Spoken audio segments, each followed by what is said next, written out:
Bonjour à tous et à toutes, aujourd'hui on se retrouve pour un nouvel épisode et aujourd'hui on se retrouve dans l'épisode numéro 48 et aujourd'hui je voulais aborder le sujet assez spécial d'écrire une lettre d'adieu à ma blessure d'abandon. Mais avant d'entamer l'épisode, abonne-toi, laisse une note ou un commentaire sur la plateforme sur laquelle tu m'écoutes. Bonne écoute, je te préviens, ça sera pas un épisode comme les autres, encore une fois, ça sera vraiment brut, ça sera vrai, ça sera profondément personnel. Pourquoi je décide d'éditer ce style de podcast ? En fait, tout simplement parce que pour moi c'est très symbolique et j'ai envie de te partager un peu ma manière à moi de faire la paix avec certaines blessures, avec certaines choses du passé qui sont encore là à l'heure d'aujourd'hui, même si ça fait déjà 1 an et demi que je travaille sur moi. Et donc voilà, ce que tu t'apprêtes à écouter aujourd'hui, c'est vraiment une lettre d'adieu qui est adressée à une partie de moi que j'ai portée pendant trop longtemps, trop fort, trop près de mon cœur, et c'est clairement une lettre à ma blessure d'abandon. Avant que je te lise la lettre que j'ai écrite, j'aimerais poser un peu de contexte parce que on balance souvent des mots comme ça au hasard, sans vraiment savoir ce que c'est la blessure d'abandon, du moins sans vraiment mesurer ce que ça implique. Mais pour moi, cette blessure d'abandon, elle a commencé très très tôt. Petite, en fait, je ressentais déjà cette forme de solitude sans vraiment pouvoir la nommer, et c'était pas toujours visible de l'extérieur parce que je le cachais très bien, je faisais très bien semblant d'aller très bien. Ça, j'étais une pro. Même à moi-même, je me mentais. Et en fait, à l'intérieur, je me sentais souvent seule. Parfois, je me sentais de trop, je me sentais pas assez. Enfin voilà, ça dépendait vachement. Et donc, j'avais cette peur, cette tendance à vouloir pas déranger les autres, à être dans la retenue, de ne pas me sentir importante. Et encore à l'heure d'aujourd'hui, je pense que ça m'handicape. Donc, c'est pour ça que j'aimerais entamer un processus et dire au revoir à cette blessure de manière très symbolique. Parce qu'en fait, pour continuer un peu avec mon histoire, mais c'est que je m'attachais assez rapidement aux gens, trop vite, et je donnais beaucoup de choses tout de suite. Et quand l'autre s'éloignait, même sans raison, ça ravivait en moi un truc assez viscéral, ça me donnait vraiment des douleurs, des maux. J'étais en mode, voilà, je me sens encore abandonnée, tu vois. Et parfois, ça avait rien à voir avec l'autre, vraiment. Enfin, de toute façon, de toute manière, moi, je pars du principe que ça n'a rien à voir avec l'autre. L'autre, s'il a envie de partir, il part, tu vois. Mais moi, je le vivais comme une blessure de trahison, d'abandon. Je sais pas si vous avez déjà lu les 5 blessures qui empêchent d'être soi-même de Lise Bourbeau, mais je vous conseille vachement d'aller lire ce livre si vous voulez en savoir plus sur vos blessures de l'âme, sur vos blessures de votre enfant intérieur. C'est ce pourquoi d'ailleurs j'ai réussi à mettre un mot à cette blessure d'abandon. On n'est pas qu'une seule, vous inquiétez pas. Je pense qu'on a tous un peu en nous un peu toutes les blessures et elles sont plus ou moins marquées. Moi, la blessure d'abandon, ça a été quelque chose de très marqué dans ma vie. Et en fait, derrière tout ça, moi, je m'en voulais à chaque fois. Je culpabilisais énormément. Je me disais, mais pourquoi je ressens ça ? C'est de ma faute, machin. Et des fois, j'en voulais même à l'autre, alors que ce n'est pas du tout de la faute de l'autre. C'était vraiment à moi de faire un travail sur moi. Mais bon, quand on est petit, évidemment, ça paraît pas du tout instinctif de travailler sur soi. Je me posais des questions, après, pas assez profond, parce que je me maintenais quand même dans le déni. J'avais pas envie de voir la réalité en face. Je verbalisais déjà, mais je savais très bien que j'avais peur qu'on m'abandonne, tout simplement, et j'avais peur de souffrir. Et ça, c'est clairement quelque chose de la blessure d'abandon qui peut d'ailleurs se transformer en dépendance affective par la suite. Mais on en reparlera un peu plus tard parce que ça aussi, c'est quelque chose sur lequel j'ai dû travailler. Et du coup, ce que vous allez entendre aujourd'hui, c'est vraiment une mise à nu. C'est un moment qui est clairement intime, que j'ai décidé de mettre un peu sous les projecteurs parce que pour moi c'est très important de dire adieu via une lettre en plus, de mettre fin en fait à ce processus, à cette blessure qui m'a accompagnée bien trop longtemps pour moi. Et voilà, si vous comprenez pas d'ailleurs encore la puissance d'écrire des lettres et de les lire ou pas, ou de les envoyer aux gens concernés ou pas, j'invite à aller écouter mon épisode où j'ai parlé d'écrire des lettres pour se libérer. Et là je t'explique en fait en quoi ça m'aide, mais c'est vraiment une libération émotionnelle, c'est très spirituel, enfin oui un petit peu, mais je dirais plutôt symbolique, voilà.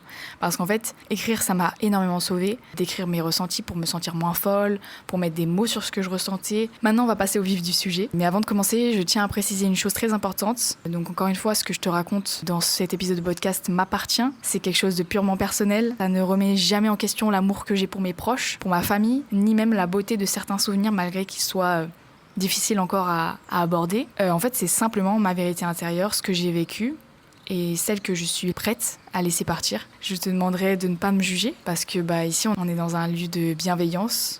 C'est ce que j'aimerais prôner sur mes réseaux et tout. On peut s'exprimer tel qu'on est, vraiment, et se mettre à nu, parce que c'est comme ça qu'on va grandir. Et donc, je te demande de respecter ça. Et si tu n'as pas envie d'écouter la suite, tu peux changer d'épisode de podcast. Rien ne t'en empêche. Je te remercie d'être là, d'écouter cette lettre que je m'offre à moi, mais aussi à toutes les personnes qui seront concernées par la blessure de l'abandon et qui, je l'espère, feront de même. C'est vraiment une invitation à toi à prendre le temps d'écrire cette lettre à ta blessure d'abandon et même de prendre conscience que potentiellement il y a une part de toi qui a été blessée par cette blessure d'abandon. Mais à l'heure d'aujourd'hui, il est temps d'y mettre un terme. Et donc, voilà. tout simplement. Je suis prête à la laisser partir et j'espère que toi aussi, tu pourras la laisser partir peut-être maintenant ou peut-être plus tard. Chacun à son rythme. Comme je t'ai dit, cette lettre, je l'ai écrite pour fermer une boucle. Pas pour tourner la page, mais carrément pour changer de livre. J'ai envie maintenant qu'elle arrête d'empiéter sur ma vie. Et c'est une manière de dire merci pour tout, mais maintenant je choisis de vivre autrement. C'est un peu comme si je parlais à mon ego, à mon mental, et lui dire de lâcher un peu du lest et surtout d'arrêter de m'emmerder, entre guillemets, avec cette blessure, qui m'a vraiment beaucoup freinée dans la vie. Chère blessure d'abandon, aujourd'hui je ne viens pas te juger, je ne viens pas te combattre non plus. Je viens te dire merci et au revoir. Tu étais là pendant 23 ans. 23 ans que tu murmures dans mon oreille que je ne suis pas assez. 23 ans que tu me fais croire que je ne mérite pas l'amour si je ne le gagne pas à la sueur de mes efforts. Tu as pris racine en moi comme une ombre mais lourde. Et je t'ai laissé entrer. Parce que je ne savais pas comment faire autrement. Tu t'es manifestée quand j'étais encore petite. Une petite fille perdue qui cherchait l'amour dans les yeux des autres. Pas parce qu'elle était capricieuse, non. Mais parce qu'on lui avait jamais appris à s'aimer. Elle s'accrochait aux gens comme à des bouées de sauvetage. Et quand ils s'éloignaient, elle coulait. Cette petite fille n'est rien d'autre que moi.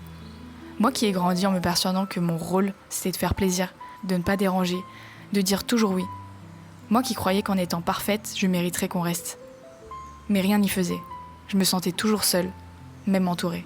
Alors je me suis raccrochée à quelque chose qui me donnait un semblant de sens. Le sport de haut niveau, et plus précisément le judo. Ce sport a été ma maison, ma bulle, mon exutoire. Il m'a offert des valeurs, une structure et une intensité que je ne trouvais nulle part ailleurs. Mais même là, je cherchais l'approbation. Je voulais qu'on me voie, je voulais qu'on m'aime, je voulais qu'on reste. À la maison, c'était encore une autre pression. J'étais l'aînée d'une fratrie de 4 frères et sœurs. Et il fallait être l'exemple. Mais quel exemple ? Celui qu'on attendait de moi ? Pas celui que je voulais être. Et pendant tout ce temps, tu étais là. Tu me soufflais à l'oreille que si je n'étais pas parfaite, on allait m'oublier.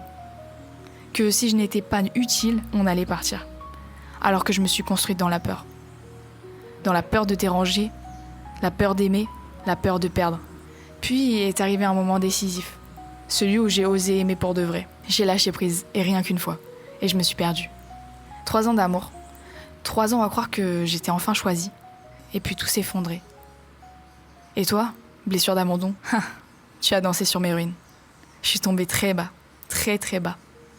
En dépression, une perte de sens. Une sorte de nuit noire de l'âme, pour les âmes spirituelles. Et c'est là, dans ce vide, que j'ai commencé à me retrouver. Parce que tu vois, même si tu m'as blessée, tu m'as aussi forcé à me reconstruire. À m'écouter, à me choisir. Alors aujourd'hui, je t'écris pour ça. Pour te remercier, mais aussi pour te licencier. Parce que oui, tu as fait un très bon job, mais maintenant c'est fini. Je reprends les rênes. Je choisis de ne plus vivre dans la peur d'être quittée. Je choisis de ne plus me plier en 4 pour mériter l'amour. Je choisis d'être pleinement moi-même, d'être heureuse seule et de me combler. Pleinement.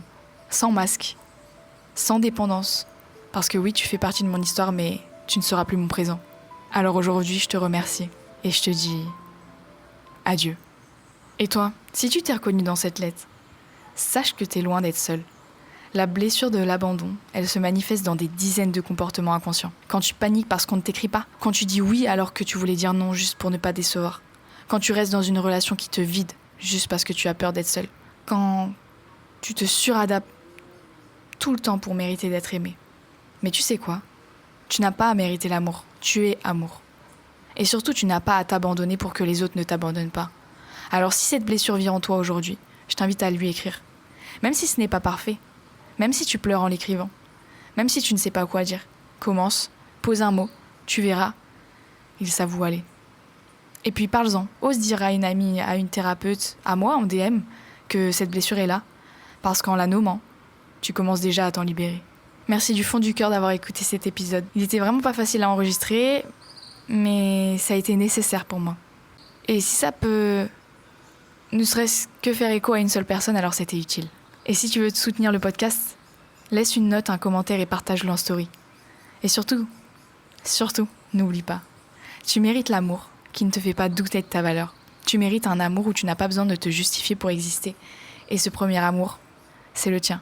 Je te remercie d'avoir écouté l'épisode. En tout cas, on se retrouve dans 2 semaines pour un nouvel épisode de podcast. D'ici là, prends soin de toi et n'hésite pas, tu peux toujours me parler dans les DM. Gros bisous, ciao ciao.